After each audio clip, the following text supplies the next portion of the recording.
Bakunzi b'umurongo Nyarwanda TV tubahaye ikaze kuri channel yacu ikaba na channel yanyu kugira ngo tuganire ku biramutse bivugwa mu Rwanda n'ahandi ku isi bitewe n'icyo twateguye kugira ngo tuganire uyu munsi rero tugiye kuganira ku ngengabitekerezo ya jenoside iri kuvugwa mu karere ka Karongi. Akarere ka Karongi gafite imirenge 13.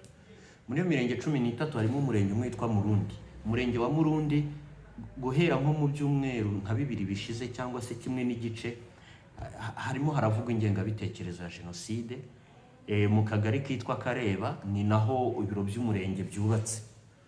Ni ikibazo gikomeye ku buryo hari n'umwe mu barokotse jenoside yakorewe abatutsi wabisizemo ubuzima arapfa yishwe. Meya w'akarere ka Karongi yitwa Mukase Valentina yarabwiye ko ari ikibazo gikomeye kimaze kuba kigari cyane mu karere, cyane ko asanga harabayemo n'uburangare bw'ubuyobozi. Akaba ari nayo mpamvu asobanura ko abayobozi bo muri uwo murenge no muri ako karere bamwe na bamwe cyane mu tugari bamaze kwirukanwa mu nshingano, barasezererwa baragenda. Impamvu abivuga nuko impamvu ibyo byose byabaye nuko avuga ko habayemo uburangare bwatumye abayobozi binjira, iyo ngengabitekerezo izamuka irakura igera naho uwo mubyeyi yicwa, bimenyekana nyuma, amakuru yaramaze gutangwa yaragejejwe mu baturage ahantu ariho hose, biza gutera ikibazo kugeza naho guverineri w'intara y'Uburengerazuba yitwa Lambert Dushimimana yagiye kureba uko byifashe. Ahageze asanga ngo na gitifu w'umurenge umurenge wa Murundi ntiyatumije abaturage. Bigaragaye yuko atatumije abaturage, ikintu guverineri yahise akora, nahise asaba yuko na gitifu w'umurenge yegura. Yaramubwiye ati mvuye ahangaha ariko ndajya kugera mu biro byanjye, ibaruwa yawe yo kwegura yangezeho wayohereje birangira. Nuko nguko kugeza ubu ngubu amakuru yavugaga ejo yavugaga ku bijyanye n'uwo gitifu uhegujwe, akaba ariko mbyita kuba ko iyo weguye ku giti cyawe uvuga ko weguye kubera impamvu zawe bwite ukabitangaza, ariko uko bigaragara yaregujwe abaragiye. Ingengabitekerezo ya jenoside ni ikibazo ku buryo meya w'akarere ka Karongi avuga ko bamwe mu bayihamijwe bagakatirwa n'inkiko bagafungurwa barangije ibihano bari mu bayenyegeza muri uwo murenge.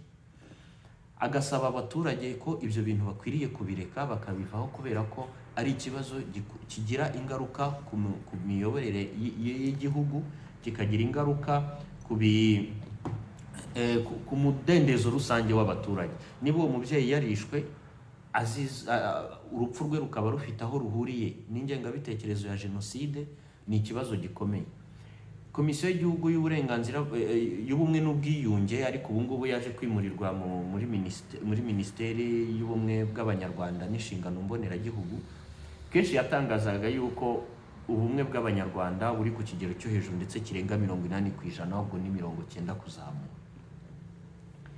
Bikagaragarira ku bijyanye n'uko abaturage bashyingirana, babanye, bamwe baturanye no mu midugudu. Hari imidugudu rwose y'ubumwe n'ubwiyunge usanga abakatiwe ibihano kubera ko bahamijwe icyaha cya jenoside barangije ibihano byabo baba mu mudugudu umwe n'abayirokotse, ndetse habaho no gushyingirana. Ibyo ni ibintu byiza, usanga ku ishuri abana barigana, nta rwikekwe rwo kuvuga ngo uyu nguyu ngo n'uyu, uyu ngo n'uyu, oya, bose babanye mu mahoro. Niko bigaragara hanini rwose, ni intambwe yatewe igaragara. Ariko dukurikije ibiri muri Karongi muri iyi minsi, biragaragaza yuko hakiri urundi rugendo.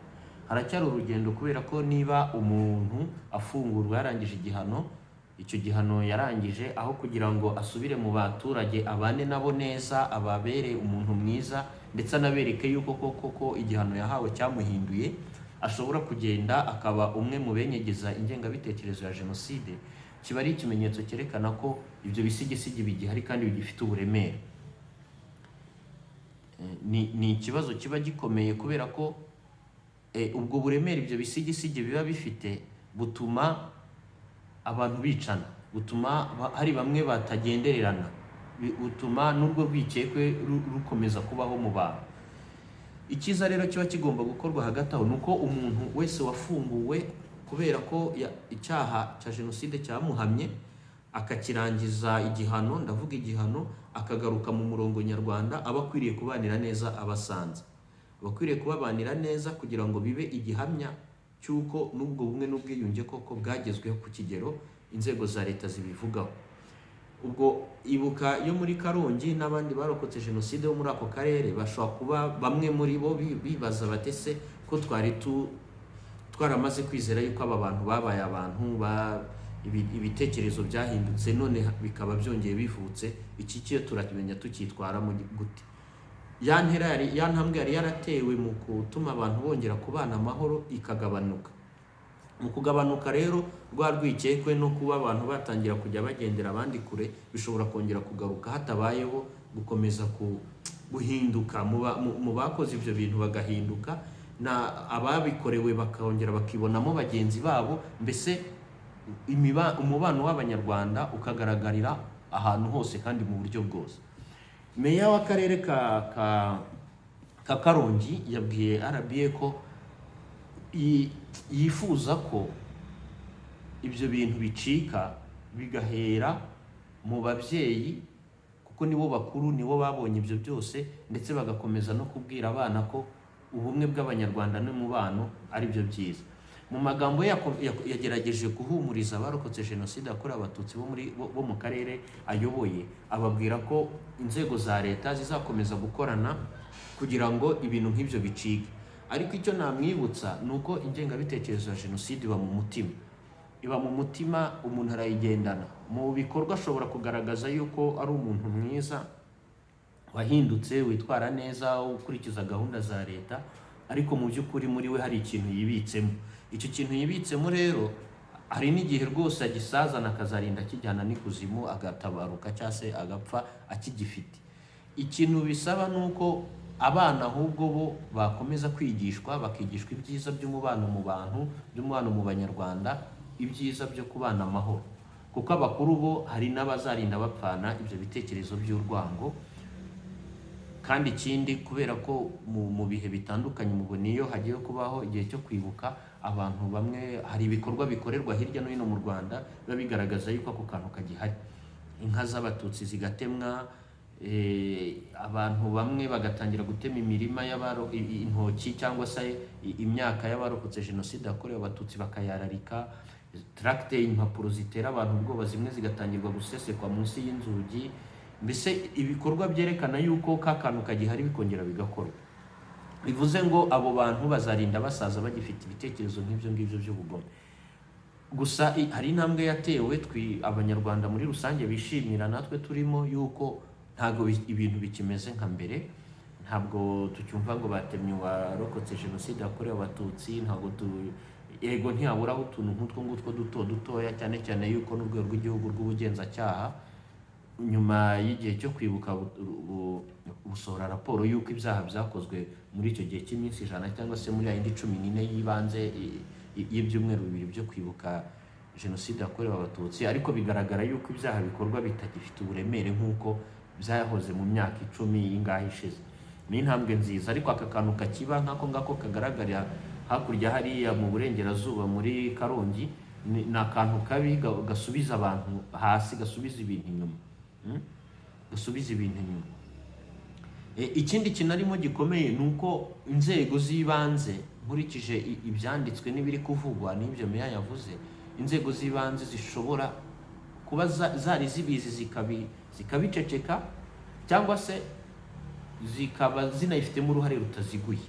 Hari ukubiceceka bikitwa uruhare ruziguye ruciye hirya, ariko wenda hari n'ubwo iperereza ashobora kuzagaragaza yuko bari bafitemo uruhare rutaziguye. Urutaziguye ni uruhare umuntu aba agize mu bintu mu buryo bw'ako kanya. Kuzigura ni uguca ruhinganye mukajya guca hirya, ubanza hari naho haturuka ijambo kiziguro, uzareba abazi za Gatsibo ni ukujya guca hirya iriya, ntawamenya wenda hari abazabikoraho ubushakashatsi bamenye intandaro y'iryo zina kuzigura, ariko nako kiziguro, ariko nuko bimeze. Ubwo rero niba inzego z'ibanze z'aho ngaho byabereye zishobora kuba zarabigizemo uruhare runaka, cyaba ari ikibazo gikomeye cyane cyongereye ubukana bw'icyo kintu. Murabizi neza yuko na jenoside ntabwo ishoboka leta itabigizemo uruhare. Inzego z'ibanze cyangwa se inzego z'ubuyobozi zigomba kuba zifite uruhare muri icyo kintu kugira ngo kibashe gukora.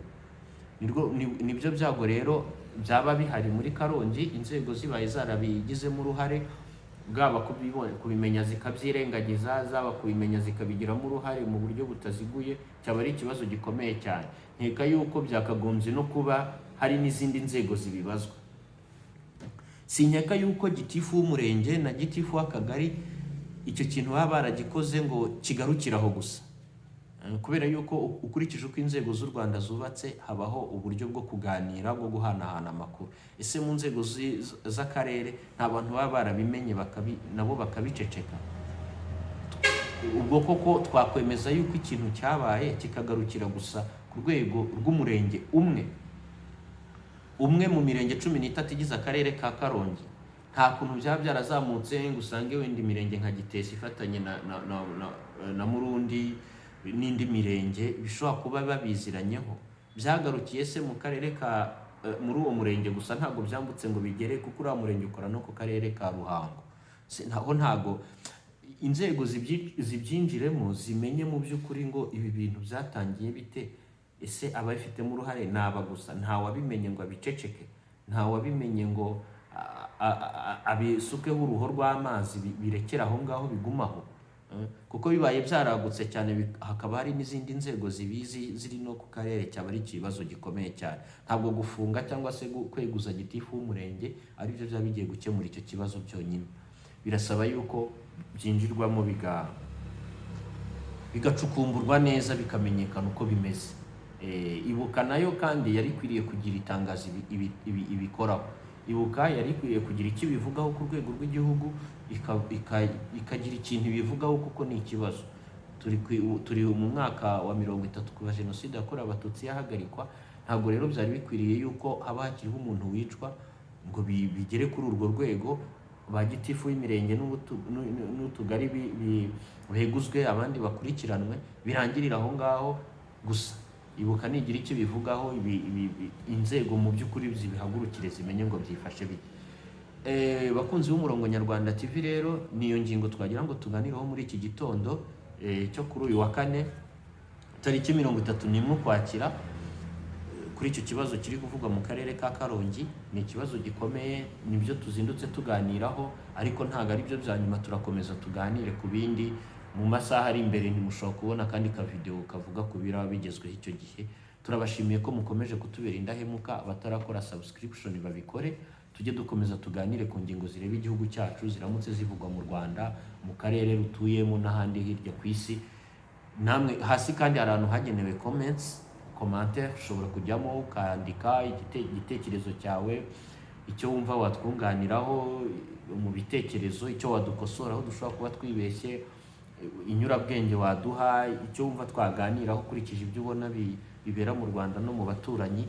Rwose ni karibu dukomeze tuganire. Turabashimiye, nakagaruka.